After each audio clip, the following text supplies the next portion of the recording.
Hey everyone, have you been doing well? I'm now the president of Martin Industries. All the classmates knew that Ethan's dad, the chairman, used to be the president. So no one was surprised to hear that Ethan had become the president. Hey, isn't that Michael? Ethan noticed me and shouted. I didn't want to talk to Ethan just for today. Hey, long time no see. You look well, Ethan. I managed to squeeze out a non-committal response. But seeing my agitation, Ethan seemed to misunderstand that I was afraid of him. What's the matter? You still look poor. I'm a president with investments from big corporations. Oh, that investment is canceled after all. Hey everyone, did you hear? The poor guy, Michael, is canceling his investment in Martin Industries. What? Are you jealous and trying to prank me? I quietly responded to Ethan's laughter.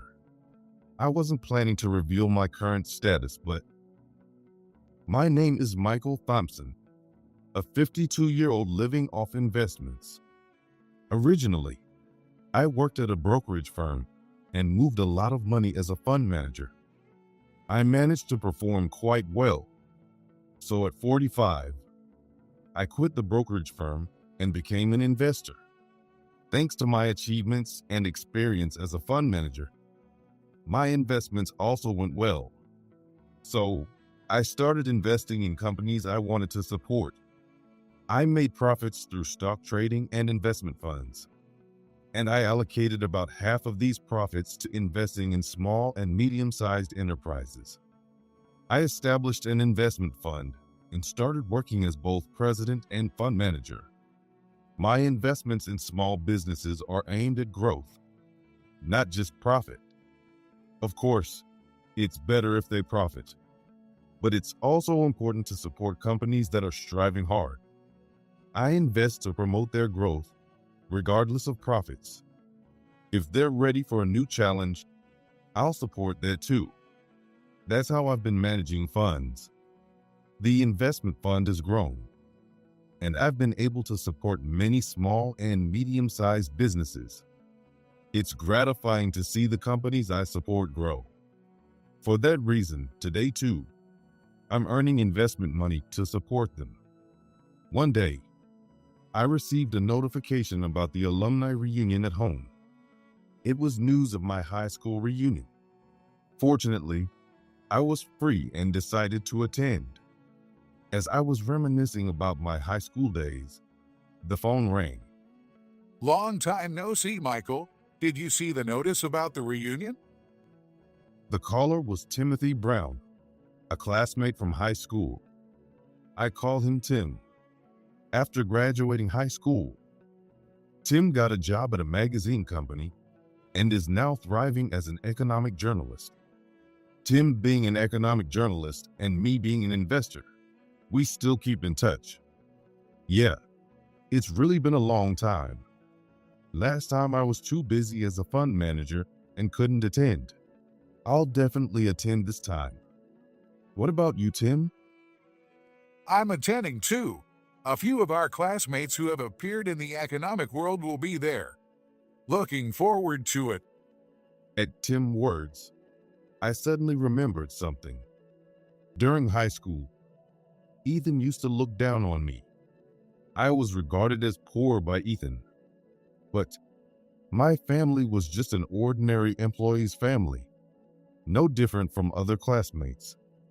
Unlike me, born into an employee's family, Ethan was the son of a relatively large company's president.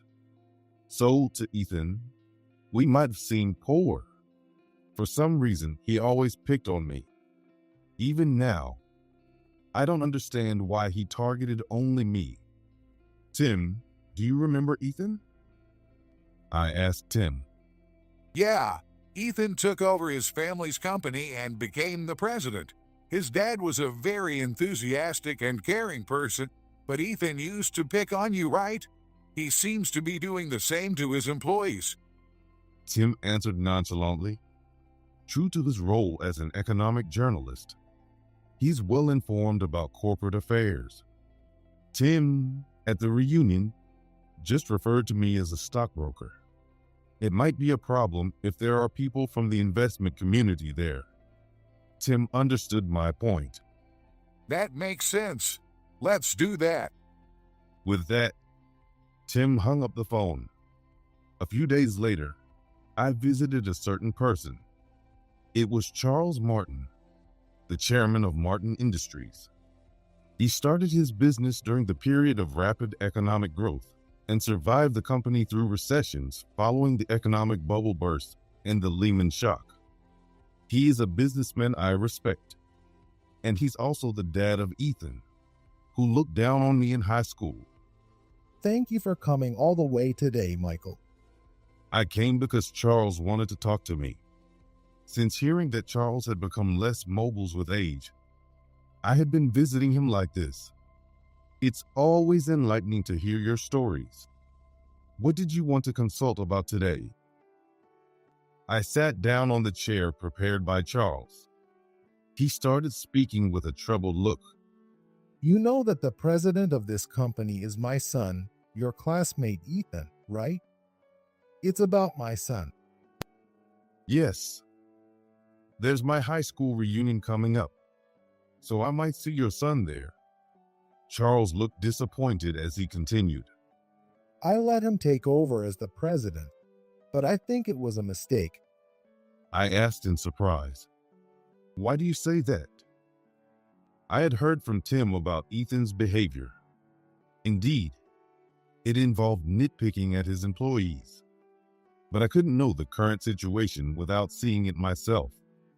It's surprising to hear someone as successful as you, Charles, consider it a failure. Why do you think it was a mistake? My son can't understand the hardships of the employees.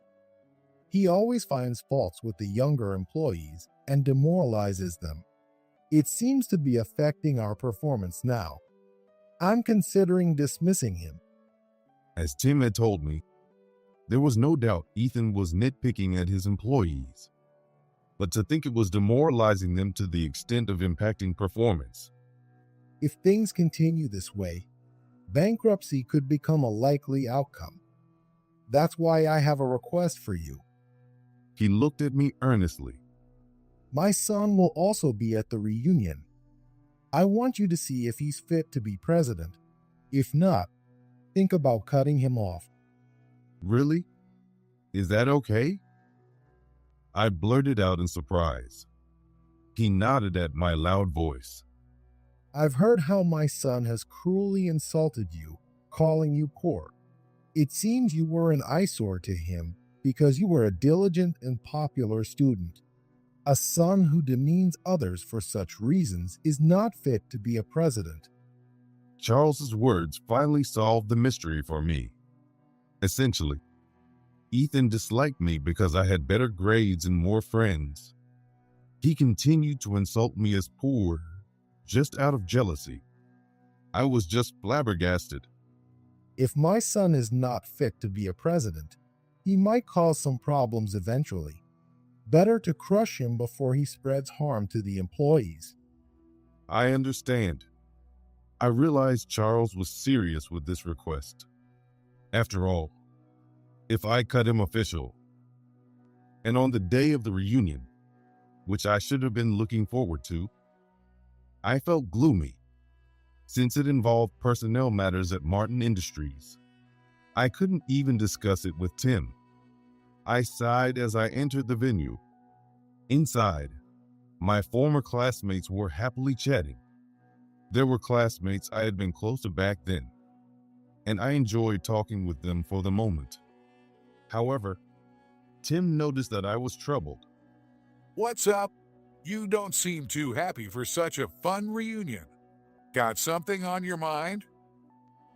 It was a worry I couldn't even share with Tim. Sorry, I can't talk about it. Got a pretty heavy issue on my hands. As I let out a big sigh, laughter came from the entrance. It was unmistakably Ethan's voice. Hey, is everyone good? I'm now running Martin Industries. Ethan boasted about being the president, but all the classmates knew his dad, the chairman, had been the president. So no one was surprised to hear Ethan had become the president. Perhaps irritated that no one was surprised, Ethan's face turned a bit sour, but he soon smirked. Hey, isn't that Michael? Ethan noticed me and shouted. I didn't want to talk to Ethan just for today. Hey, long time no see. Glad to see you're doing well, Ethan. I managed to squeeze out a non-committal response. But seeing me flustered, Ethan seemed to misunderstand that I was afraid of him. What's up? Still looking poor, huh? I'm the president with investments from major corporations. He still belittled me as poor, just like in high school. But Ethan's attitude had gotten worse than it was back in high school. I was speechless at Ethan's next words. Hey, is everyone else still poor too? Isn't there anyone here who has become important enough to follow my story? Being a president is indeed significant, but such behavior doesn't fly at a reunion where status shouldn't matter. Everyone is working hard and living their lives. That fact is what's important. Just as Charles had worried, Ethan didn't want to think there were classmates who were leading more fulfilling lives than him. I made up my mind. So, Ethan, you've become the president, huh? Really getting investments from big companies? When I asked Ethan with a smile, he looked at me. Reacting to my words about being a president, Ethan came towards me with a full smile. Yeah, that's right. I've been getting substantial investments from the latest hot investment funds. Becoming the president of a successful company, I guess I'm just lucky. Just let the employees work, and I can live easily. Could Ethan really be the son of Charles? Thinking of making employees work while he relaxes is a concept I cannot accept. I blurted out in response to Ethan's words. Oh, that investment is canceled after all. Tim reacted first to my words. Hey, Michael, are you sure you should say that? I had planned to keep my role as the president of the investment fund a secret. I had even asked Tim to do so. But it was natural for Tim to be shocked since I had just revealed my identity myself. Following Tim's words, Ethan began to laugh loudly. Hey, did everyone hear? Poor Michael here is canceling his investment in Martin Industries. What? You're jealous and tried to prank me? I quietly responded to Ethan's laughter.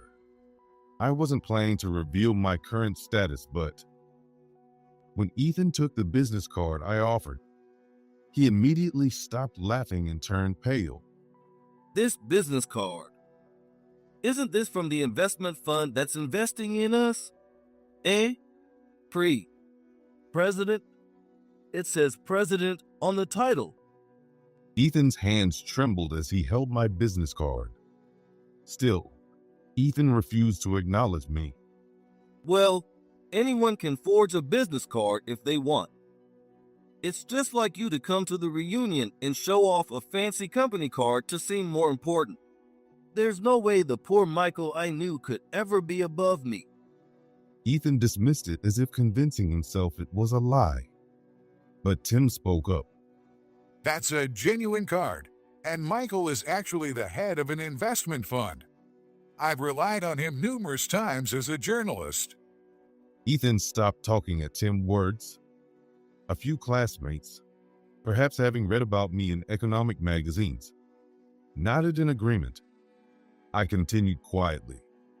I plan to keep quiet because it's awkward when people you're investing in are around, but seeing how Ethan acted today, I decided to pull the investment. Ethan panicked at my words. Wait a minute.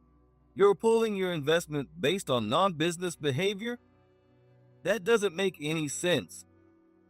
It makes perfect sense when the president behaves arrogantly, and looks down on others even outside the company. A company led by such a person doesn't have a future. That's why I'm withdrawing my investment. With that, I left the reunion hall. Ethan was still making a fuss, but I didn't look back. The next morning, Tim called me first thing. It seems the place turned chaotic after I left. Ethan, unable to accept that I was an investor, was ranting and raving. Damn it! Why is that poor guy running an investment fund? Poor people should just act poor and bow down to me. The classmates present were taken aback by his words and moved away from him. The commotion caused by Ethan changed the atmosphere of the reunion, and it ended prematurely. Ethan refused to accept it, but the other classmates were actually quite interested in the fact that I was the president of an investment fund. It seems Tim was bombarded with questions about me afterward. After you left, everyone kept asking about you, Michael. It was a hassle, but I used my articles to explain your success, so it turned into a bit of self-promotion for me. I feel bad for ruining the reunion. I'll arrange a do-over on my dime next time. Tim sighed at my response. I'm a journalist, so I'll be investigating this matter and writing an article. Are you sure you're okay with stopping the investment? I can't discuss everything over the phone, so apply for an official interview later. There will probably be a formal announcement from Martin Industries soon. After hanging up with Tim, I went to see Charles. He seemed to have lost weight, probably from worrying recently, and I felt guilty. But it was Charles who had asked me to evaluate whether Ethan was fit to be a leader. I reported everything to him without any reservations. I see. So he really isn't cut out to be a president. Charles looked down, disappointed. It must be tough to see the company you built and protected through any crisis potentially being ruined by your son. How painful that must be. But I'm not half-hearted in my investments. If Charles were still president, I wouldn't mind making additional investments. But seeing your son's behavior, I don't see a future for Martin Industries. I decided to cut off Martin Industries. Withdrawing my investment will significantly weaken Martin Industries' capital. Without securing funds from banks, the company might soon be unable to operate. Would banks be willing to lend to a company that has just lost funding from an investment fund? What happens to Martin Industries now is up to your son. It might be overstepping, but I'll arrange for the employees' reemployment later. I can't cover everyone, but I'll prepare as much as I can. The company is faltering because of his son. The possibility that employees and their families could end up destitute would likely be the most painful thing for Charles. Chairman had always cared deeply for his employees as comrades since the founding. It seemed my last concern was what would happen to the employees if I stopped investing. He seemed relieved as he spoke. I hate to impose such an unpleasant role on you and even make you clean up afterward. But thanks to you, Michael, I can step back without worry. Thank you. It was hard to see Charles's sad smile. Hey, Michael, why did you stop the investment? Get it back. From Ethan's point of view, I'm just a poor man, right? Isn't it problematic if a company needs to rely on a poor man to manage? Ugh. How can a poor guy like you run an investment fund anyway? What kind of tricks did you pull? I'm just leveraging the knowledge and experience I've gained through my work. It was based on that experience that I decided to halt my investment in Martin Industries, which Ethan is leading. A week since the reunion, this kind of conversation has continued. Every morning starts with a phone call filled with him yelling. It seems that after I withdrew my investment, Martin Industries couldn't keep up with its operations. They've been universally denied bank loans and are in a dire situation. Ethan immediately asked his dad to help him. But it seems he only got scolded and didn't receive any help. Ethan is desperate to turn the business around, but just asking me to return the investment funds isn't going to cut it. Ethan won't fundamentally solve the problems unless he realizes there's an issue with his attitude. Even if I were to reinvest, they'd soon run into trouble again. Martin Industries' operations continued to decline, and more employees began resigning. Many of the resignees moved to reemployment positions I had arranged. As employees dwindled, the workload became unmanageable. Ethan believed that as long as he had his employees working, he could relax. However, the employees who were supposed to make his life easier are rapidly disappearing. This means he is now facing the difficulties himself. Damn it, what should I do? Employees keep quitting, I have no money, and I don't even know what to do next. Isn't there anyone left who understands the work? What should I do? Ethan isn't considering solving things on his own. He's always looking for someone else to fix his problems. This is a stark contrast to Charles. Charles grew the company while also working himself. He debated with many employees and hustled through 2 economic recessions. Because he had shared these hardships with his staff, he never failed to show consideration. But Ethan lacks that experience. He was born the son of a president and raised to be the heir. Even after joining the company, he took it easy, hardly working because it was his dad's company. He sat back and looked down on employees. That's why he doesn't understand the business, and there are no employees willing to help him. Left alone, he was only able to flounder. Thus, Martin Industries easily went bankrupt. Ethan, as the current president, ended up with a massive debt. Charles did not take over his son's debts nor help with the bankruptcy proceedings. It was perhaps his way of retaliating against the son who neglected the employees and destroyed the company his dad had protected. Why won't anyone help me? Not Dad, not Michael. If someone had helped, this wouldn't have happened. Ethan is now distanced from his family, selling all his assets like his house and car to pay off debts. There's no reemployment in sight for Ethan, who never really worked properly and is now over 50. He even failed to pass the interview for a part-time job in industries known for their labor shortages. It seems his long-standing habit of acting superior as a president and his condescending attitude toward others was to blame. Currently, he lives alone in a cheap old apartment, working day jobs. Moreover, Tim conducted an interview about the bankruptcy of Martin Industries and wrote an article that widely publicized the details. Tim articles were sharply written, detailing how Ethan had unfairly criticized his employees and the differences between Charles and Ethan, which caused a significant reaction. Ethan, having always lived locally as a member of the founding family of Martin Industries, was well known in the area. As a result, many locals were curious about what had become of the Martin family. At the reunion, Ethan ended up showing his fallen state to the classmates he had once scorned as poor. Why do I, who was supposed to be a president, have to live a more miserable life than the poor?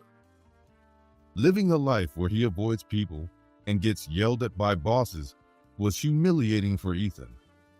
With his debts so extensive, his life will now be just about working to pay them off. After the collapse of Martin Industries, Charles retired completely from his business. He plans to live quietly, cultivating a vegetable garden as his hobby. If I only think about the company's funds, my heart will be tense. I'll take it slow, growing vegetables that take time. As long as I don't indulge in luxuries, I have enough savings to live on. Tim plans to write an article about Charles' way of life. It's unusual for an economic journalist to write about a lifestyle not bound by money. But indeed, Living only thinking about money can be exhausting. That's why perhaps it's essential to know how to take a break and live without worrying about money. But I still need money. There are many companies I want to support. New businesses will continue to emerge. Perhaps there will be companies in industries that I can't even imagine right now. To support these companies, I intend to continue making money. What will I do when I get tired? Charles is gardening. I think I'll go fishing. It would be nice to just relax, looking at the sea or river, or just being rocked on a boat. I've decided my relaxation will be fishing.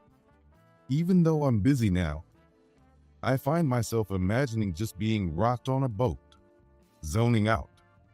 How long will I keep working? These thoughts occupy my mind as I continue to work hard.